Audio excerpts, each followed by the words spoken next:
In this first clip, though, CM Punk says AEW is not a real business and explains why. And I know a lot of people are going to be upset. It's just not predicated. It's not a real business. It's not about... What do you mean by that? It's not about selling tickets. It's not about drawing money. It's not about making money. It's just not. What's it about? I don't know. Really? That's the biggest indictment. I just don't know. I don't even know what it's about over there, dude. I think having good matches, maybe. And there's nothing wrong with it. Recently at an indie show, and somebody came up to me and they asked me, oh, did you watch my match? And I said, yeah. Like, oh, can you give me anything? And I almost really kind of faced like this dilemma, because where I was just like, and I looked at her and I said, what do you think I'm going to say? Well, you're going to tell me I need to sell more and not do as many moves. Yeah. Okay. Because it's a preference, right? Like, it's sell more and don't do as many moves. Huh. Pretty simple stuff. The flavor of ice cream. But then I asked her, I said, what's the house here tonight? And she said, it's sold out. It's an arcade bar in Chicago. And I said, what can I tell you? You sold the place out. So at this level, and this wasn't like I'm on this. Oh yeah, but the fans paid for a show. Yeah, but so give them one, but don't kill yourself before you get to the place where, and then give them like two things where you almost kill yourself, or like one thing, and then the next time you draw a bigger house, and then maybe you do this other different thing that could kill yourself. Sorry, I keep saying kill you. I really shouldn't say that. In Minecraft, right? We're talking about by botching a move. We're not talking about actually whatever. YouTube, love you, YouTube. So carry. But do you guys know what I'm saying? Like, okay, so do the apron Death Valley driver this match because it's the big match, and then just chill the rest of the match. And then the next time you get the house, do like two crazy things, maybe. Right. Like it's not even preference, Punk. It's what the business is predicated on. This business isn't about making money. He just says it like, oh, CM Punk's just a mark who just has a Mark Wrestling podcast, but we just have been saying all the same things, and he's just validating everything I've said for a fucking year, and I'm the most diehard AEW fan, literally wearing a fucking Orange Cassidy shirt, watching Collision on my Saturday nights, doing live podcasts talking about it. But no, I just hate AEW, and CM Punk saying the same thing as me, and we're just fucking neckbeards in basements with basement podcasts. Right, guys? Like, fuck off, man. Punk is just validating everyone. This is... feels good to be right. Neckbeards living in basements who are obsessed with Sean Ross Sapp. Oh, right. I left that part out. This level, and I'm talking down to you, but I said, at this level, you're doing everything you can. I said, but that shit does not fly on national television. I think that's being proven right now. Maybe sometimes, maybe little bites here and there. It's not a sustainable business. It's called hotshot booking. It's what Vince Russo did. We all learned about that in like grade 4. This is when I heard, this is when, or however old I was, fucking, yeah, it's called hotshot booking, dude. So, okay. CM Punk comments on CM Punk talks about the Jack Perry altercation. Are you guys ready for this? He basically pulls the curtain all the way back and explains what happened. Hairline, have you heard any of this yet? So like fucking cultaholics. God damn it. I listened to the CM Punk part, and then I watched most of the Becky and Rhea shit. Yeah. Why don't you cry about it? Where are you when this is said? I was in my locker room. Did you feel like that was directed at you? Yes. Why? Because it obviously was directed at me. Well, because, okay, so for those that may not know, apparently he had a trip planned. He wanted to use glass. You were consulted. You said, why would you use glass? Correct me, you lived it. So I'm trying to bring people up to speed. This is one of those things where it's just like, there's all these rumors about NDAs. Yes. Tony? There's a big difference between not being allowed to talk about some shit or just not wanting to talk about some shit. I don't necessarily want to litigate this again. You say again, you've never talked about it publicly, but no, you mean like I guess I haven't, but that's the thing. So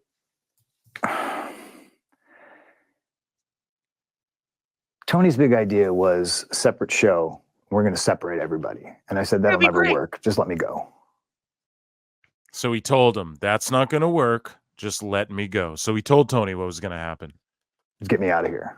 Just pay me my money. I've already been off TV. I hurt this arm. Just get me out of here. You know, no, I can't let you go. Why?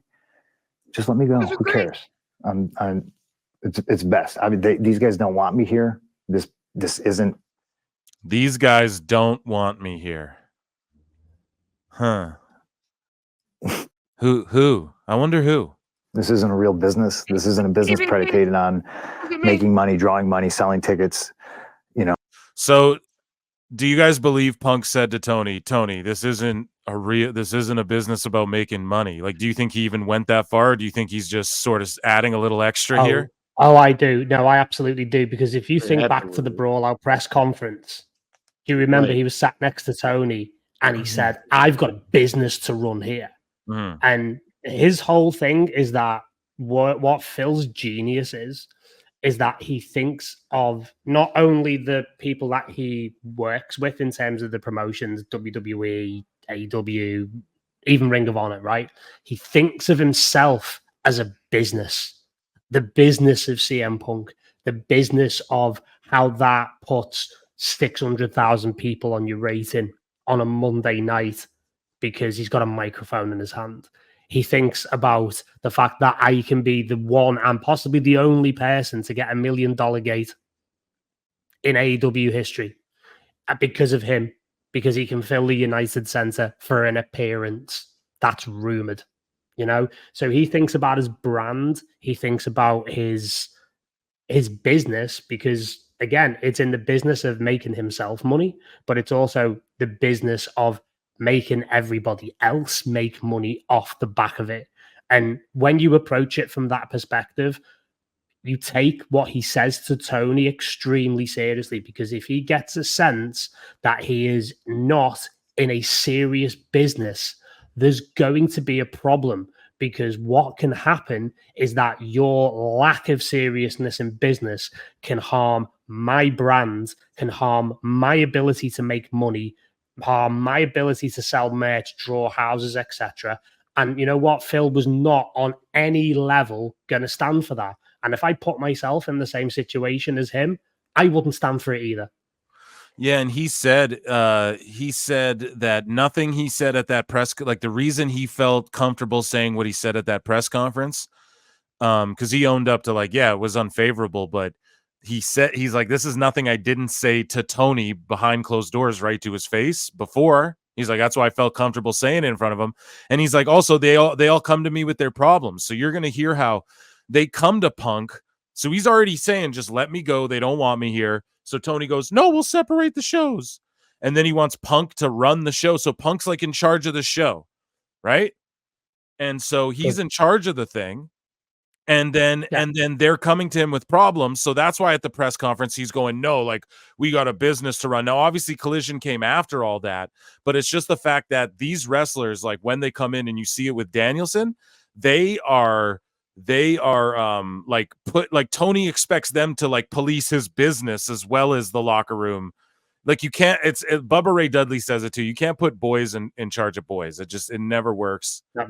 You can't. And also as well, don't forget, Punk had 2 contracts with AEW. He had one as an on-screen talent, and he had another one where he was some sort of consultant to Tony.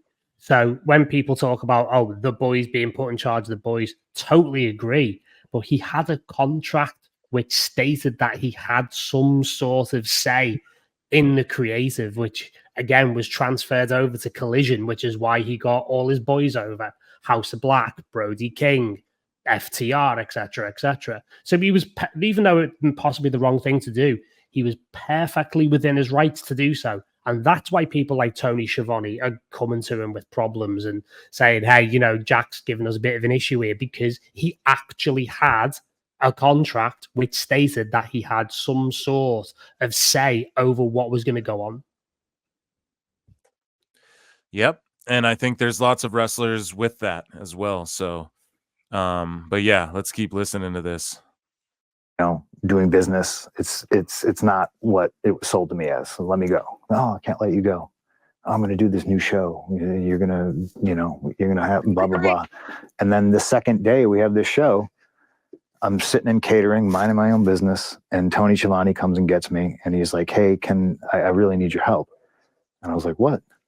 He's like, Jack is, cussing me out, and he's cussed out. Right there, fuck Jack Perry. Yeah. Right there, fuck him, because if you're gonna cuss Tony Schiavone out right there, you can go screw. You're a prick, just like Darby Allin talking shit about Kurt Angle and stuff like that, or Sting or whoever he's talking about. These kids are disrespectful. Fuck Jack Perry if you're gonna cuss out Schiavone and other people. If Schiavone comes out and goes, yes, Jack Perry cussed me out, that's enough for him to get choked out by CM Punk, in my opinion, in the end. He doesn't even need to do all this other shit.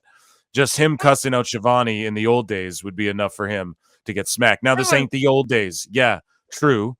But it's like, respect your elders, man, or respect the people. Like, if it's not for Tony Schiavone, there's no business for Jack Perry to do whatever bullshit he's even trying to get involved in. So, to me, already, I write off Jack Perry. Now, I also said on PWT Pod, I've heard he's a little prick. Or I said this on PWT live show, pardon me. I've heard it, that he's a little prick, rubs people the wrong way. And then Bubba Ray Dudley came out with Busted Open Radio at Night, and he's going, I had a situation with Jack Perry myself where he was a little prick. So we'll listen to that after, but all I'm saying, dude, this isn't like, I'm telling you, man. Oh, is Punk a prick? Sure, we'll put two pricks together and look what happens. And Jack was more of an asshole. You know what I mean? Jack's cussing out Schiavone. Punk would never do that. Legend. Mike Mansouri, and he cussed out Daryl from production, and he's cussed out production members, cussed out the doctor, cussed out the doctor right now. Why? What? And I was immediate over a glass spot that got no one over, and now Jack Perry's at home. So they could have just sent Jack Perry home, kept Punk happy, but no, all of this had to happen. Like, dude isn't supposed to be here. I was told people are getting separated, so there's not problems, and you don't want me involved in this. And Punk talks about it, I think, before, maybe after. He says, like, some of these guys want to just come in like divas, and they want to just wrestle one match, and then they want to film vignettes, and then they wrestle once a month. He's like, that's what these people want to do in AEW. I said it all the time. They're all part-timers. Like, these vignettes, they're not at the fucking arena half the time. What are you guys talking about? So Punk says that. Now, I don't know if that gets reiterated here, but that's why they're like, Perry's not even supposed to be here. Like, Perry's on Collision so they can quickly film this vignette so he can go home and doesn't have to be at TV next week. And this is the second episode of Collision where they're supposed to be separating everyone. And he's doing this Mark shit, cussing out Schiavone, and Punk's like, they come to Punk and go, can you please get this under control? Okay, guys, so this isn't like, oh, Punk walked around and his ego. No, dude, it was like all this shit's building up and someone had to get smacked. You know what I mean? And it's, if Tony's not going to do something real as a boss, someone's going to get smacked. Because just like everything else I've explained before, like, y'all need to handle this, because if you don't, I'm going to handle it, and you're not going to like the way I handle it. Prophetic words. So he's begging me. Now, please, he drags me out of catering. I go up.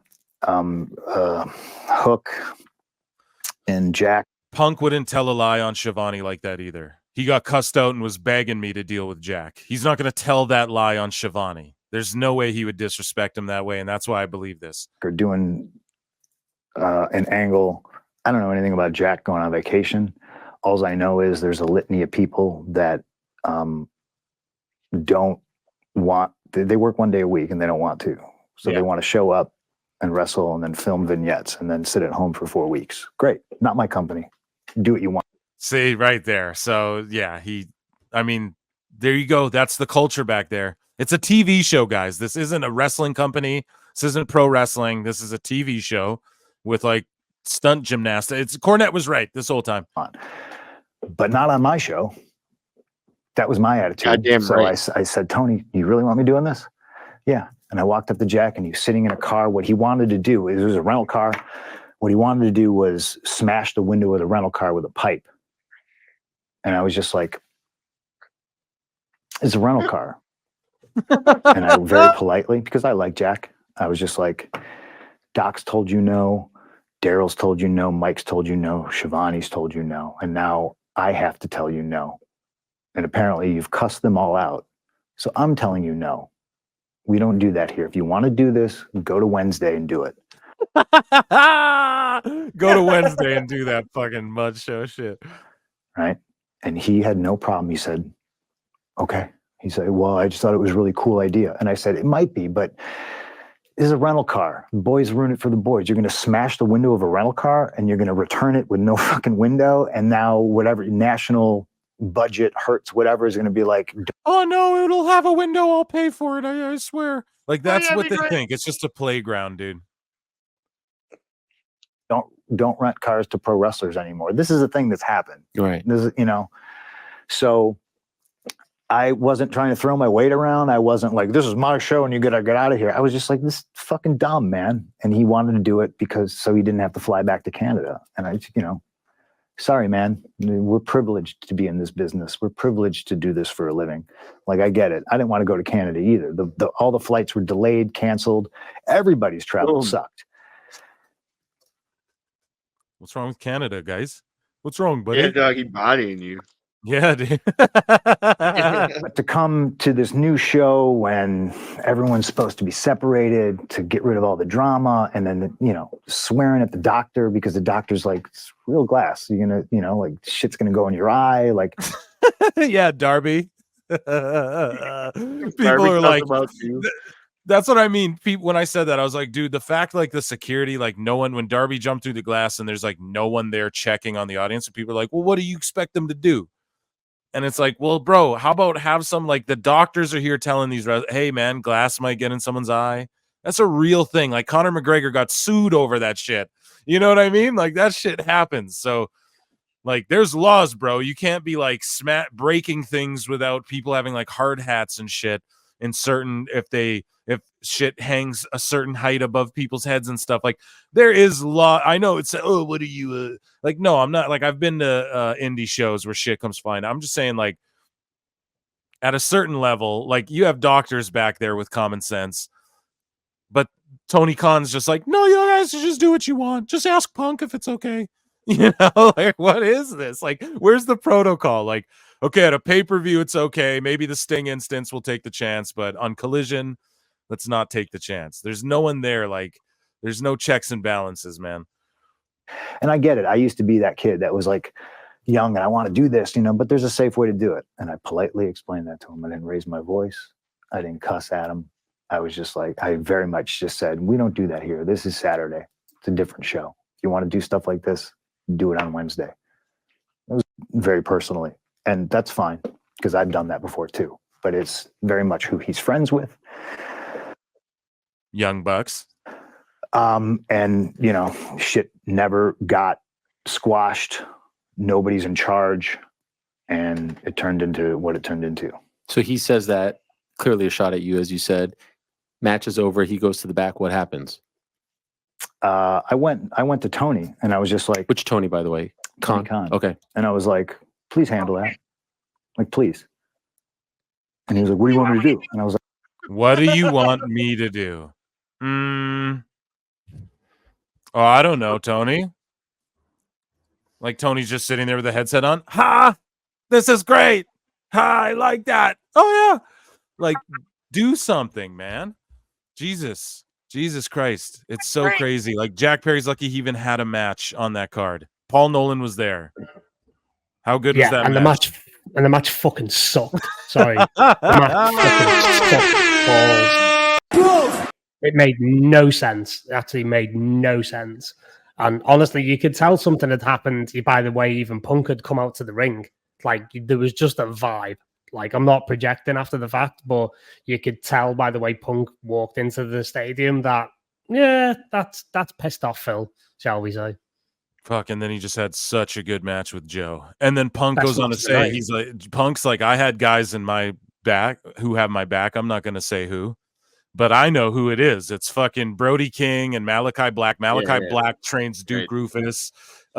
He's a real Muay Thai kickboxer. I covered it on the stream, but it's Brody King, it's Malachi, it's who else? Like Danhausen's his boy. I don't know if Danhausen's ready to fight, but I'm just saying, like, who's gonna win this altercation? Jack Perry and fucking the Young Bucks, or Punk and Brody King and Malachi, and you know what I'm saying? The people he's Buddy Matthews and shit. Like, I know who I'm taking. Buddy, say what you will about Buddy Matthews, but he fights mommy every night, so we God damn. we know he can go. It's like, I'm not telling you what to do. Just be the boss, please. Like, I'm tired of this shit. You know, like I told you it was a mistake. And I told you. And Samoa Joe had his back too. And Punk says that. He's like, Joe had my back and shit. So, you know, you're pissing off Joe. Like, well, you got the most professional fucking guy in your company, probably, you know, Samoa Joe. You're going to, and the most realistic, real, you know, an actual fucking guy that people want to see on TV and shit. You know, and you're making him mad now. You're ruining him and CM Punk. Hey, Jack Perry, you're gonna ruin CM Punk and Samoa Joe with 60,000 or 100,000, depending on the turnstile count. You know, you're gonna ruin their moment. You Hollywood prick. Separate shows wasn't gonna work, and now we're all here, and you know, like, please handle it, because if you don't, you're not gonna like the way I handle it. Did he handle it? No. Of course not. No. So you did? Yes. What happened? He goozled him. Jack came back from his match. I was the next match. I'm sitting there. And I got people with me. I'm not going to say who they are, you know, because I got a lot of friends who work there, and I wish them all well, and I don't want them to be punished because they're friends with me. We know who they are because they've been punished because they're friends with you. You know, and I walk up to him and I'm just like, Jack, why do you insist on doing this dumb internet shit like on TV, you know? And he's just like, well, if you got a problem about it, do something about it. And I was just like, man, come on, man. You know, I'll fucking kill you. Like, goozled up, dude. What are we doing? You know? And it just, you know, it's like Chael says, sometimes you just can't let you get close. Can't let you get close. You know, I thought I was doing a responsible thing. You know, I didn't punch anybody. I just choked somebody a little bit. Okay, Phil, can I come in here? I come in here? Because I've got some serious points to make about this, and it includes the Ronda stuff, which, you know, we'll reflect on later on.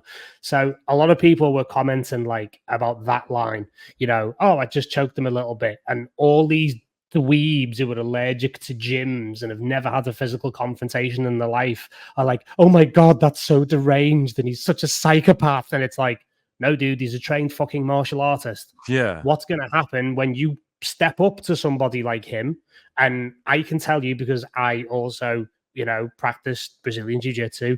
I'm a white belt, but he's a high-level blue belt on his way to being a purple belt under Duke Rufus, one of the most legit trainers in all of mixed martial arts history. Yeah. And Jack fucking Perry, who is 175 pounds, dripping wet, steps to him. What do you think is going to happen? Yeah, dude. Now, the main point that I'm going to make here is that what Phil has just said there is absolutely right, because he said, I didn't punch anyone. I just choked them a little bit.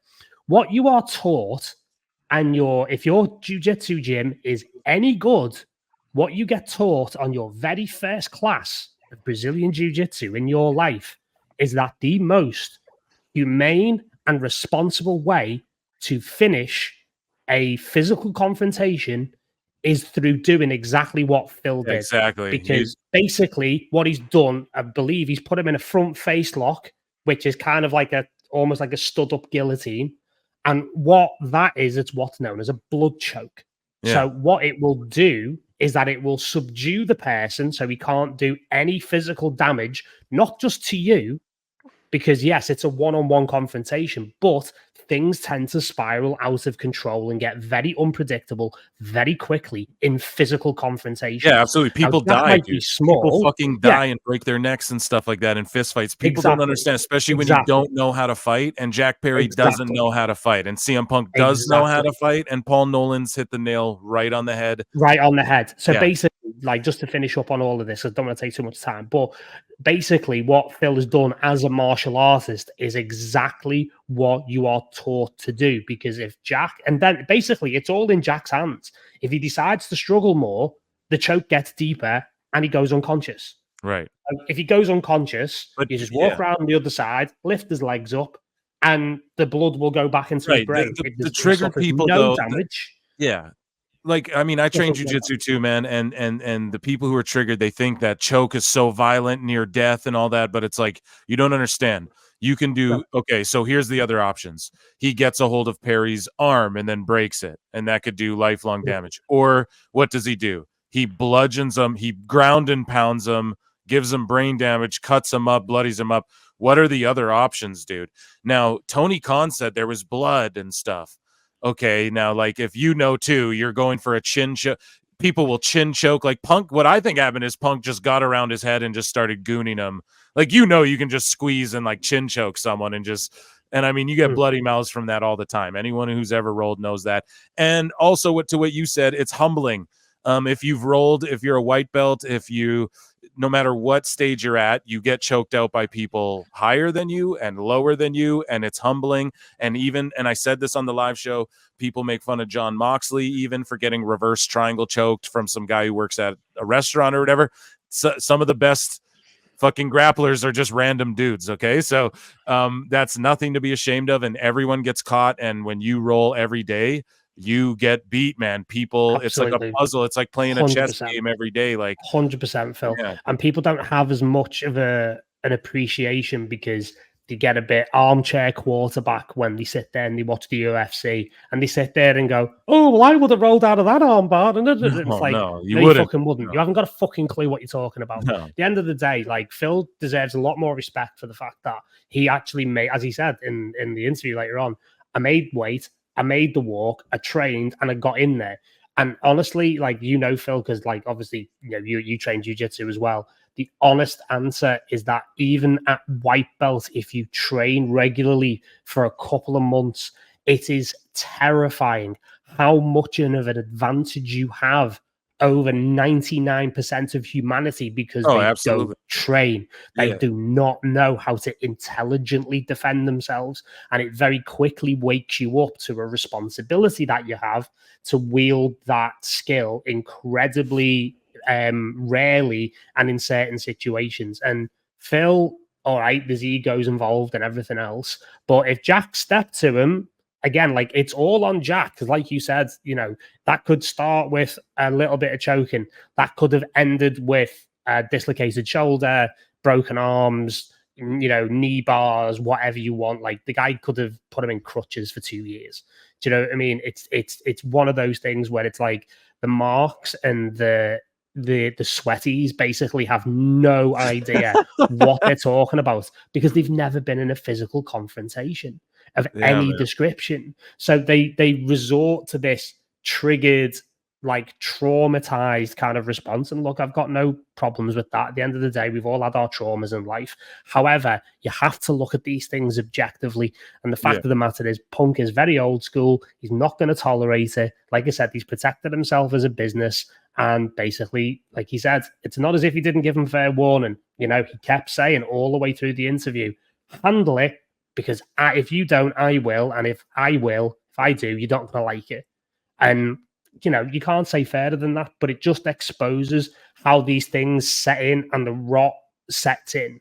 And it gets to this point because of a lack of management, a lack of leadership. Jim Cornette and Eric Bischoff and them have been right. And you see all you just see all the bot accounts fucking coping and being like, people like Bully Ray and Jim Cornette and Eric Bischoff were flashes in the pan.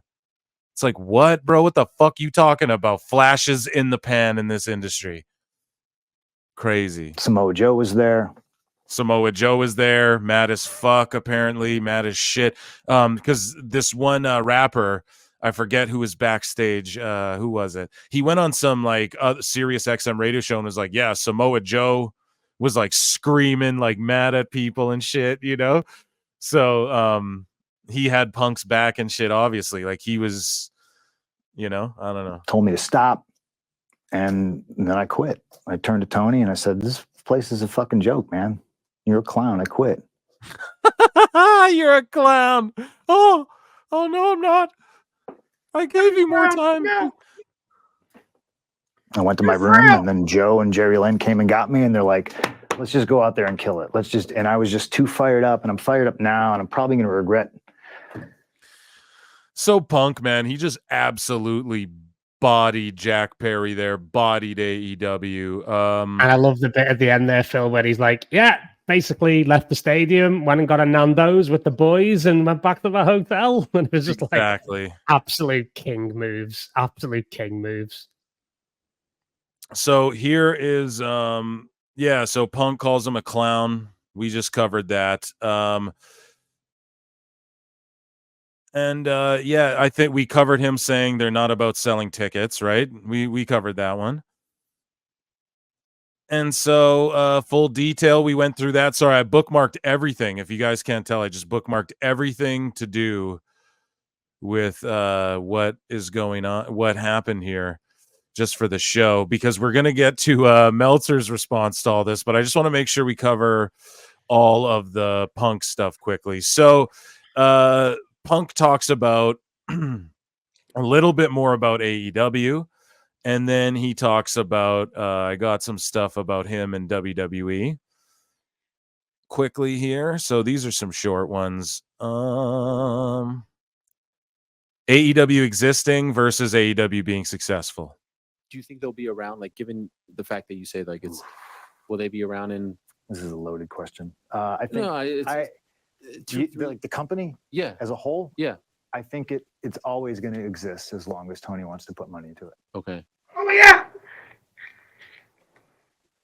But can they be as successful? Like, do you feel like they're trending? Do you watch them even? What's successful though? Like, what's the definition? See, this is what I'm talking about, like levels, you know, because like I started on the indies, and to me, successful was I can eat tonight. I have gas money to get to wherever I was going, and man, I had a good match, you know. And then, you know, you get to television, and as somebody coming in who doesn't know jack shit about doing television, like I have to lean on people and ask questions and watch and learn and grow. And a lot of people, I think, are still just stuck in that indie mindset.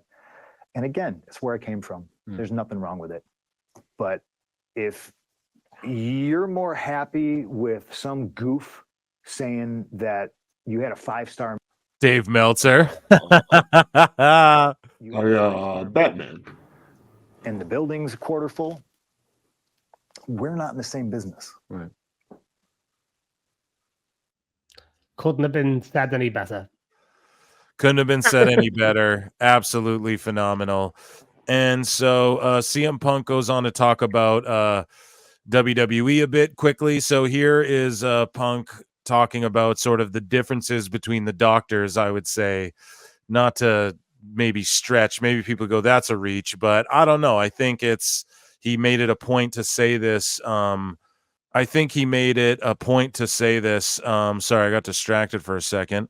Over on Pro Wrestle Clips, a new video just dropped involving CM Punk, but this is a recorded podcast. So here he talks about very sort much of the WWE hockey player in my head, just like, oh, you could have made Mania. You could have just taped it up and, you know. Really? Yeah, they're protecting me against myself, though. You think you actually could have been involved in a physical way? I like I said, they're protecting me against myself, which are doctors is a welcome change. Yes, 100%. Like I love it. You know, I'm the one that's trying to push everything based on protocols for, you know, ruptured tricep tendon, but you know, they're telling me to pump the brakes, and I'm just sitting back listening to them as best I can. Very much the hockey player in my head. Just so he's like, yeah, I can just tough it out. And I just think like a ruptured whatever. We saw Danielson, everyone wrestling injured, and then it's basically Punk is just, it's his other triceps though. And one thing I wanted to point out was he talks about in the interview that he actually doesn't know if he hurt himself during Brawl Out, which I didn't really take any clips from the Brawl Out stuff because we kind of like, we basically know what happened, you know, like it's all been talked about to death. But he does touch on the Hangman stuff and the Brawl Out stuff a little bit. But he talks about his other triceps he thinks was torn in the brawl or the match. He doesn't know which one. And so I think that's why a lot of this is wrapped up under NDAs. And I think that's why he feels so confident and felt so confident about like he could sue these guys. Like this is like a health fucking issue, you know? Yeah. So there's a couple of things on that. One was I watched the WrestleMania 29 match with The Undertaker, if it was 29, I think it was. And it's interesting because he had his triceps strapped quite heavily, the one that he's currently healing up. He had that entire arm strapped quite heavily. So clearly he's been having problems with this for a long time. And one of the other things that really came out in the interview that I loved was him talking about how him leaving triggered quite a bit of change, and how coming back, he's basically been told by talent, that, you know, now you can come back and you can actually enjoy the fruits of your labor. And now the medical side of things is like absolutely top notch. You know, they get the best care, like the locker, the best doctors, right. You know, the whole thing. So, you know, he's now in a position where he's mature enough now to understand that, like, I've got to heal this properly because, you know, I'm coming towards the end of my career and I've got to look after myself properly. And now I'm actually in an environment that didn't exist previously while I was here, but it exists now, and I can take full advantage of that. So, you know, fair play to him. Right. And they were talking about how, you know, he left and the locker room's so good, and Triple H or whoever told him, like, yeah, you're the reason why it's the way it is now. Like, you're the reason for that. So anyways, though, here is CM Punk quickly to wrap up what he talked about, and then we will get into everybody's favorite segment. So here's just his thoughts on the Rock coming back to WWE. But the way things have shaken out now. You know, Rock comes back, we think he's going to take Cody's spot. Like, just Booker now. Yeah. I'm talking to, you know, Phil the Booker. How do you feel about this? I like it because to me, you always want to leave people asking questions. And our audience is much wider than the internet, right? I know a lot of kids are on the internet, YouTube and TikTok and all that other stuff, but the TV audience is so much broader and it's global. So Rock coming back is huge, you know, gets a lot of eyeballs on different people. And what that does is creates an environment where, okay, you got to step up. I did it 10 years ago when I wrestled The Rock. I very much had that chip on my shoulder that was just like, okay, show him you belong. You know, show him you can swim with the sharks. And now you have Cody and Seth in there in the mix, and they've been building this story for 2 years with Bloodline and, you know, and Cody, and he lost last WrestleMania, so he gets another shot. And I am not the biggest fan of doing the main event of WrestleMania 2 years in a row. I hate it. I absolutely hate it. That doesn't make sense, pal. But if you can make it this good, makes money. Who am I to say it's bad? Boom. So Punk just, again, he's like, yeah, I might not agree with this thing, but it's who am I to say it's bad, when just showing basically his just approach is consistent. You know, he's trying to say the same thing. So to just shed a little more light, I guess, because we're trying to shed light on Punk here. We're being Punk positive. Corey Graves, who famously had heat with Punk, he recently spoke about his with Sportskeeda. He says Corey Graves recently spoke on his rekindled friendship with CM Punk.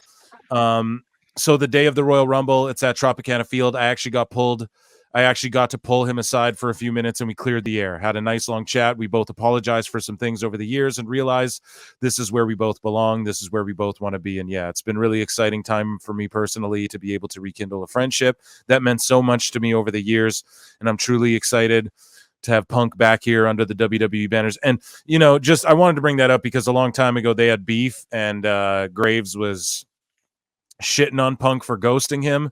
And Graves had like tweeted out, you know, like, yeah, like Punk held my firstborn when they were fucking born because I had to make an indie date. Like, that's how close we are. And now he just ghosted us all. You know what I mean? So it's cool he rekindled even like beefs that he had going, that deep. What are your guys' thoughts on that? Not surprised. Not surprised at all, because Punk has shown nothing but self-awareness and maturity since he's returned. And to be honest with you, in a lot of what's gone on with AEW, I think it's just, again, think about it. I'm old, I'm hurt, I'm tired, and I work with children. Well, you don't work with children anymore, do you? Yeah. Hairline, what do you think about him just squashing these beefs, even deep ones like with Graves? Well, yeah, it's basically what Paul just said there. It's maturity. He's growing. This is a different CM Punk than from previous. And so just to put a bow on all of that, I guess, just to bring it back to Perry, just Bully Ray said this is not a Punk problem. This is a Jack Perry problem. This is a snot-nosed kid problem. This is a punk-ass kid problem. And I believe every single last word that Punk is saying about Perry. I had my own incident with Perry in England a year ago. There wasn't really an incident because if there was, Perry wouldn't be around anymore. Perry came off to me like a very disrespectful young wrestler. So, yeah, round of applause to CM Punk for that one. And the Bully. So moving along now, here's all the copes. So Meltzer and Alvarez, they're responding, they're flip-flopping around. Here's someone tweeting,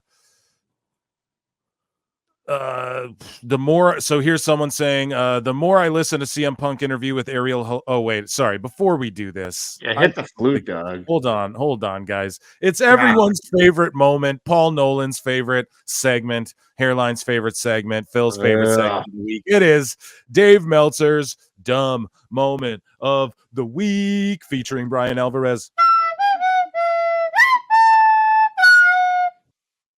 So this guy tweets out, the acrobat at Nice Heel Turn tweets out, the more I listen to the CM Punk interview with Ariel Helwani, the more I double down on my opinion that AEW is certainly not there to grow, but to cater to a niche crowd and get some fake digital stars for their uncle Dave Meltzer, who is blah, blah, blah. This guy at Gunner69 tags Bryan Alvarez and says, you pissed him off that day, LOL. Bryan Alvarez responds to that and says, oh, I lost it here. He goes, at Bryan Alvarez says, I didn't piss him off. I was pissed off because he was like any other rando on the internet who heard something secondhand or out of context and got mad about it. So being defensive, saying Punk heard shit out of context and got mad about it. So that warrants a definite dummy. Yeah. For that one. Yeah. We move on. Dave Meltzer says, so here's an epic Dave Meltzer one. This is per Wrestle Talk TV via Wrestling Observer Radio. Dave Meltzer says he texted Tony Khan about fixing the issue with Punk and Colt Cabana in AEW long before the infamous Adam Page promo segment. So in the interview, Punk talks about Colt Cabana and how don't talk to me without a lawyer. Meltzer goes, I texted Tony Khan about fixing the issue with Punk and Colt Cabana. Like, Meltzer, who the fuck are you to be texting? So listen to this quote. This is Meltzer. Long before the Adam Page interview, I had heard from the internet and wrestlers the Colt Cabana thing. I texted Tony Khan and said, you got to address this for backstage because it's really fucking up the dressing room. And this was long before anything happened. So Dave's just be defending. I told him to fix the situation backstage. Like, Dave, I heard from the internet and wrestlers. Dave, you're a fucking goof. Obviously that never happened, and I've heard even today from people that he should have just done it then in February 2022. It was already becoming a dressing room issue, and it should have been addressed, and it wasn't. So Dave being defensive, man, not apologizing for putting the fuel on the fire and harming AEW. Dave Meltzer's hurt AEW more than anyone, even more than Tony Khan. So here's Bryan Alvarez holding another L with Dave Meltzer as well. So, quote, any reaction from the people inside AEW is the question. And Alvarez goes, yeah. We'll just listen to what he says. So this is Alvarez's insight on the reaction from people backstage at AEW. Any word on reaction from people inside AEW? Well, I mean, just disappointed. They're disappointed. Why? Because the truth hurts. And not only that, Punk talked about how the feeling backstage was that how he betrayed the locker room for going to that He went to Raw. hang out with Bailey. Because he went to hang out with Bailey at that Raw. Okay, but then Yeah. when Bailey shows up to AEW shows, they're like, "Oh, look, Bailey's on AEW." Bailey's here. I mean, he painted AEW as not a business. a Triple H, clown I feel show, betrayed. an idiot running it, not making money. I mean, That's what it is, man. Alvarez, that's what it is. He painted it what it is. So here is Meltzer on the original CM Punk Jack Perry glass incident at Collision. Here's Meltzer giving his 2 cents. Let's stack up what he says against Punk. And it's so great Meltzer can speak on these things now. And this is via at Meltzer said what. Go follow him. But it's great that Meltzer can say these things now and wasn't saying this shit back then. But here's Dave's insight on it, like what he thinks matters. Never told him to rent the car. Yeah. That's the person that everybody should have been. Oh, whoever told him to rent the car is who everyone should be mad at. Dude, you guys are coping. You're coping and seething. Dude, this is about it. Dude, it's just cope, man. It's the Cope Open, bro. Like, this is just the most cope ever, dude. Never told him to rent the car. Yeah. That's the person that everybody should have been talking to. Absolutely. Because whatever you want to say, and listen, I'm not a big fan of glass either. You know, I don't think people should be taking bumps in glass. But the fact of the matter is, Jungle Boy was told a certain thing. Everybody was telling him not to do it. Where's Tony? Exactly. I'm over here. Oh, I was texting him. I was busy texting him. He's reading my texts. Well, Tony's that's another issue that was brought He has up. no phone? Like, seriously, in a situation like this, Well, yeah, he does have a phone because like I was texting him. at the end of the day, Of course it's Tony. why is nobody just going straight to the top and calling Tony and saying, are we doing this or not? Because he goes to Punk and goes, "Oh, can you handle it? What do you want me to do?" Haha. That's why. Brian, you guys are just coping. That's my question about all And this. especially because Tony is at every show.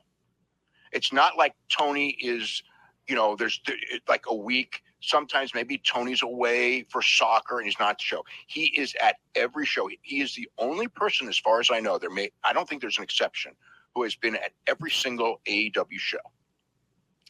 So they did the whole thing, and then, he said that Punk said that I told him, we're not doing that on my show. If you want to do it, you can do it Wednesday. And he said that Jungle Boy said okay. And that, of course, led to everything that happened in Wembley. Okay, so I want to say one thing. When this happened, when this thing happened, and I first heard about it, and I did not report it because I was basically told, and I know you were too, it's all settled, it's not a big deal. And never heard about it again until Punk, months later, brought it up. The Wembley? So what does that? Okay, and you weren't talking about it every fucking day, Dave? No, Which one are you talking about? Dude, honestly, we were talking about it on the way out of the stadium after it happened. It was like word got round wildfire.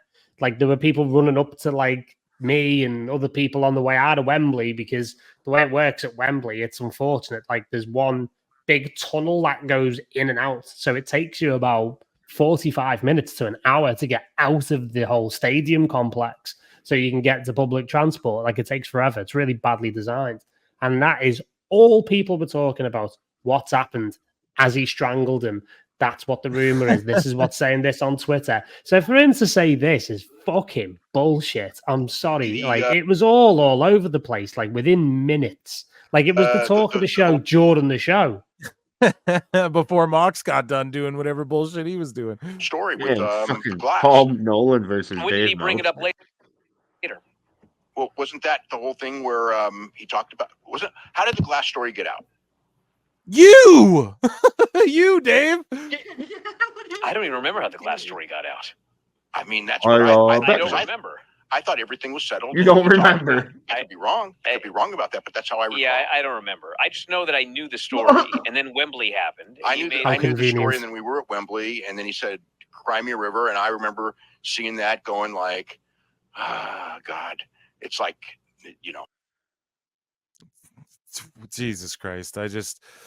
They're just coping so goddamn hard.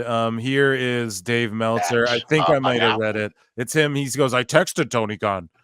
That long before the Adam Page interview, okay, he said, I texted Tony Khan and I go like, you've got to. I need that on the soundboard. I texted Tony Khan.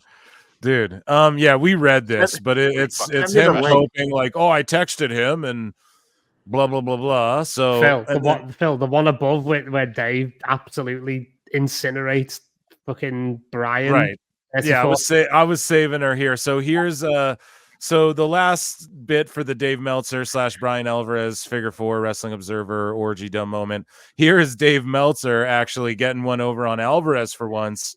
And here's Alvarez just talking bullshit, and Dave gets at him. But yeah, these guys just coped and seethed and are trying to cover their own asses for perpetrating a bunch of this shit. And this is hilarious to me, man. This is so epic. We're watching the spiral happen. Wrestling's so great lately. Here is Dave destroying Bryan Alvarez. And the idea that you and I reported this whole Colt Cabana thing and that we were the genesis of all of this, that is absolutely 100% not true. And that story was all over the internet long before we ever talked about it. And when we did finally talk about it, we were trying to explain what was going on in the Hangman, all of these riddles in the Hangman promo. And we made it very clear that there were people who believed that story. We never said that was the story. We never said that's what happened. I did say that was the story.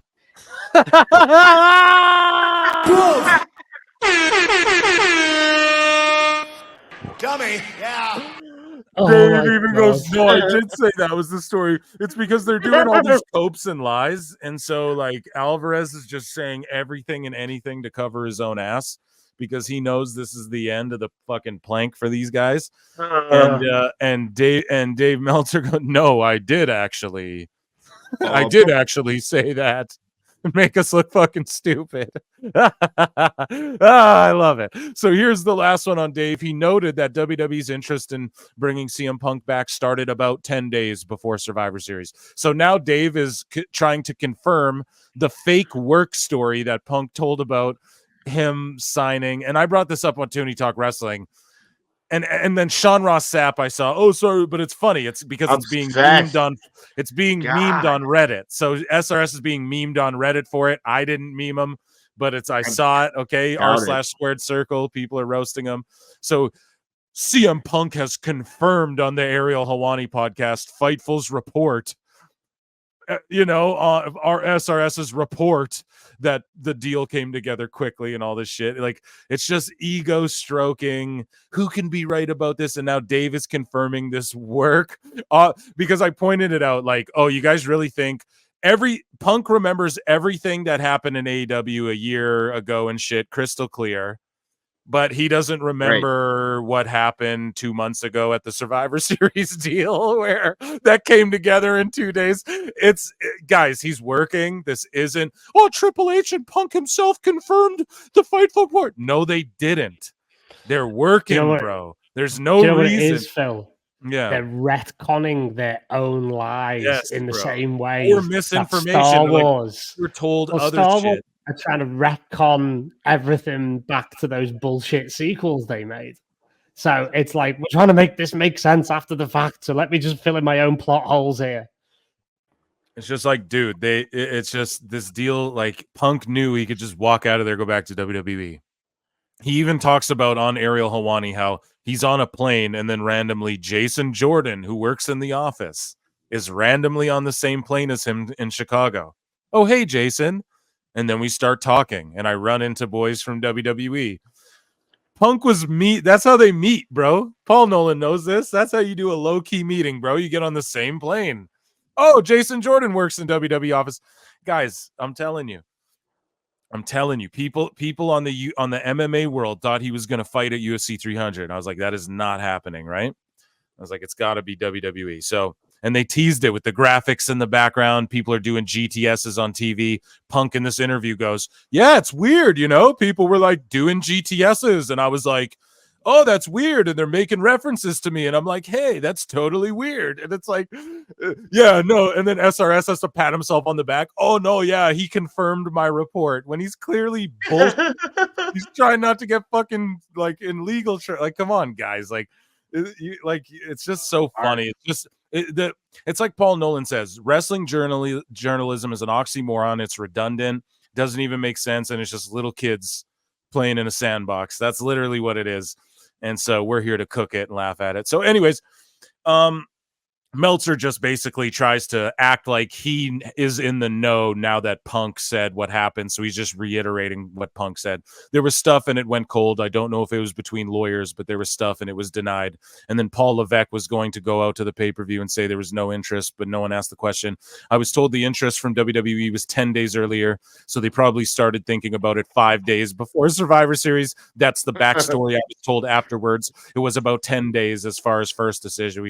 Blah, blah, blah. Just basically trying to be involved in this story because now it's a fucking headline. And instead of doing what we're doing, where we're like, isn't this all hilarious how it's playing out? Dave's trying to somehow take credit for some of this shit. All of these guys are coping and seething. Emotional damage. Bryan Alvarez, if you're getting owned by Dave Meltzer. Dummy. Yeah. And that was Dave Meltzer dumb moment of the week.